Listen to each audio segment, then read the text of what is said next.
Hey everybody, welcome back to the channel. This is Rob here at Smirking Gun Reviews, back to talk more comics again, and this time we're talking about DCeased number 6, the final issue of this run, this limited series. I don't know how limited it's going to, I mean it's limited, but I don't think this is going to be the last we see of DCeased.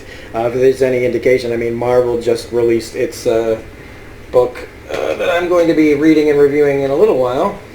The Marvel Zombies Resurrection. So, you know, it's hard to keep a good zombie down, and I doubt this is the last we'll be seeing of it. But does this final issue bring it on home? Does Tom Taylor deliver the goods? And I'd like to say yes. I mean, especially because it leaves me wanting more, hoping there's more, and hoping that they bring back Tom Taylor or somebody of his ilk that can do good character work in a book like this, that's, you know, a lot of people just getting disposed of zombie style, and a lot of big epic moments still filled with good character moments and good writing. I happen to love the writing in this book, in this series, because really this could have just been a big dumpster fire of, you know, Bendis level writing. Is that going to be the new term? I don't know. I don't want to start new trends, but DCeased number 6 leaves off right at the end, from the end of last issue, where, spoilers for everything, Superman tried to get away from Earth far enough away so that he would die, and it didn't happen, and he turned. Well, he died, but he got, you know, he turned. And I love that this book is very fragile. It's very tight. But, you know, I love this moment here where these people are talking about, like, oh, you know, he was our hope and everything, and, you know, you look, every single person who saw him was filled with hope. Look, up in the sky, you know, and how this guy's like, oh, look, it's Superman. Oh, I don't know about this one, guys. And then, yeah, end of, let's move my finger here, end of the world. Yeah, kaboom. I mean, honestly, he could have just flown right through the damn planet, right? So that's the one thing that I first went into, is like, what's the anti-life endgame? And I guess, I mean, I am not as familiar with the DC universe as I am Marvel. But if the anti-life wants to end life, well then why wouldn't it just fly through the planet? But again, I would love to hear anybody what you guys think of that idea. But otherwise, then the book would be really over really quickly. So Soups is a zombie, or an anti-life zombie, or however you want to call it. There's so many different ways to call things. Infected, you know. And we get this part where Damian, you know, for a split second I was like, wait, Batman's dead. I forgot that Damian is now Batman. And he has the plan, the backup plan, with the kryptonite. I love, though, the best part about this is Green Arrow. And how he had a plan to take down every hero, but he didn't have one for Green Arrow. Damian tells him that. And he's like, what do you mean? He did, you know, like, he didn't think I could be dangerous? And, you know, Dina, however you want to say her name. Oh, yeah, Black Canary, who's now a Green Lantern. She's like, well, you're hurt that he didn't have some post-mortem Machiavellian plan to end you? He's like, well, yeah, I could have been a planetary threat if I wanted to. And she's like, of course you could, dear. And so they show the kryptonite, and Wonder Woman, you know, has this great line too, where she talks about Bruce, and that it'll slow him down. But she's like, you know, Damian says, my father knew what he was doing. We should trust him on, well, Bruce was a lot of things, but he was never lethal. It was admirable, but we can't hold back now. So she takes the kryptonite to Themyscira and mixes it with magic. Those are the things that Clark is susceptible to, is magic and kryptonite. So she makes this kryptonite magic sword to go take him on. All right. And just like in Kill Bill, its line is, you didn't really think it was going to be that easy, did you? That's what I was thinking when I was reading this, like this part. So they got the arcs. We get into the, you know, everybody that's getting on and everybody that's not getting on, all the people that they have to leave behind. And, you know, Harley and Ivy decide to stay because she doesn't want to leave the Green and Harley doesn't want to leave her. Again, quick segue, quick sidebar, whatever. This is why I think that the Birds of Prey movie should have just been a Harley Ivy movie. They've been pushing it in the comics. Have two people instead of a whole freaking team. And then you'd have, more attention to Ivy as a character, and you wouldn't be forcing a bunch of things. So let's get back to this. That's a whole other issue. So, they have to leave a whole lot of people behind, but it's bringing people together at the same time. The whole time I'm reading this, though, I'm like thinking, oh, Soups is just going to fly right through the arcs and kill everybody. But I was thinking, and like I said, I think way back in another video, this could be one of DC's animated movies very easily. But if it doesn't have like a kind of happy ending, how do you do that? How do you get people to watch something that ends on a complete down note? How do you get people to want to buy that? How do you get people to rent that and review it and go, oh, that's really fun? So either they have to end it on a down note and nobody will want it for an animated movie unless they, change it for the animated movie, which isn't out of the question. Or all hope is lost kind of thing. So anyway, we get to Themyscira and there's Arthur and this giant kraken, this undead kraken, which is great. I love that, they keep trying to talk to him though, like they're still alive. Sorry, my hair's bothering me. But it's a great picture, And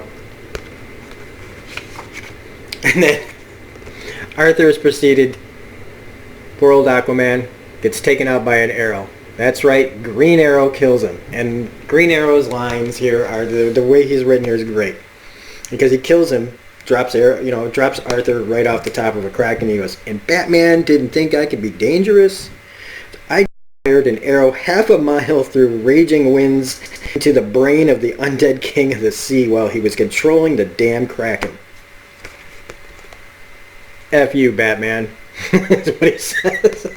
I just love that. Because even though you could say, maybe that's a little, weird to be talking and having this kind of humorous moment, I do feel like it kind of tracks with Oliver Queen. And so we get this huge fight with all these undead Atlanteans attacking. And it's, they get this very inspirational, they charge, and without fear the Amazons of Themyscira crashed into the dead of the deep. Coinciding with the half a world away where they're now having to face an undead Superman, or an anti-life Superman, or an infected Superman.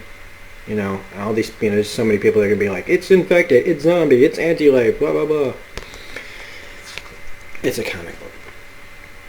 So Black Canary, she tries to stall it out. She uses her power mixed with her Green Lantern ring and blasts him with sound. People are dying left and right on Themyscira. Friends and foes going down. People coming back that just died that are friends. It is very... This is better than I just reviewed Dead Man Logan. And while that was a fast-paced action over in a second, this final issue it takes its time, making it very cinematic yet character driven. So this is definitely better than that on the story level, but it's two different kind of things. And so everybody's getting ready to leave. More inspirational stuff, just talking about all the people and the sacrifices that they're making to get everybody, as many people as they can, out of here. And Wonder Woman goes to fight Soups, and we got her, Dinah trying to hold off Superman with her power, and Wonder Woman coming up, cutting off his arm, stabbing him in the chest. I mean, should have always go for the head. It's one thing that bothers me in any zombie book, is why is she just cutting off limbs? You just take his damn head off. Any part of it, boom, gone. Just chunk, whatever. You stab him through the eyes, he'd be flying around like a, even if you don't, whatever. They never learn. Because they want it to be, they want to pump the story up more, they want to fill it more. So, of course, that gives Superman the chance to, pull what he did in Injustice to the Joker, and, well, bye-bye Wonder Woman, falls down. Dinah picks up the sword, and when Cyborg says he's staying behind because this is all his fault, he started the whole thing, which, well, good on you. I guess. I mean, I don't think it's, I think it's kind of weak sauce to just go, like, I'm a very powerful character. I may be responsible, but if I live, maybe I can help out a little bit more. But then we don't get what happens later, so it's like a... Then we get Jonathan and Damien having this conversation. And throughout this, we keep getting this narration. And I realize that it's not Lois Lane talking, which I thought in previous videos. It's Jonathan Kent talking. And so he goes to do what he can, which is stop his father. It's the only thing, you know, he's sacrificing himself, you know, and they have a good character moment between Damien and Clark where they're just like, you know, look after my mom for me, you're going to be a great Batman. And they talk about how our children, we're supposed to protect them. We're the ones who are supposed to fight for their future. But he was the only one who could fight for ours. And they're talking about Superman, and they go up against each other, and boom, you know, you get a big universe, you know, like huge impact. Supes is sitting there, and again, it's a little frustrating because they had this opportunity. They have a minute, you know, while he's been smacked by his son. And while you're supposed to, you know, on the surface level, you go, oh, this next bit is very hopeful. Like, when at any other time, I'd be like, oh, right, here come all the Green Lanterns. Yay! All the Green Lanterns stop. But they sit there and they're talking. Okay? They're sitting there talking. Well, guess what? That was your minute. You had a minute to take him out, finish him off. And now you've given him a chance to think. So, I guess now we're saying these things can think. And they're like, that's not Superman, and it's thinking. Working out how it can take all of us on. You're an equation. Do the math. So it makes a choice. Supes flies into the sun, right? And he begins to absorb the entire sun, where they have to now give up on the entire system. And that without the sun, everything will grow cold, which means no life, which means the anti-life will go dormant, and they'll just have to keep an eye on it to make sure nothing else happens. Again, kind of short-sighted, but it's like they're trying to leave the door open. They're trying to close the door, but leave it open a crack for future stories, I believe. So we get like a really, really tragic moment here, where we get Cyborg talking. He's got the lasso around Wonder Woman, and he's like, hey man, can you talk? Do you even have a voice? Is there something in there just besides this like monster now? And it's like, yeah, we have a voice. And it's like, we are death. Nothing can stop death.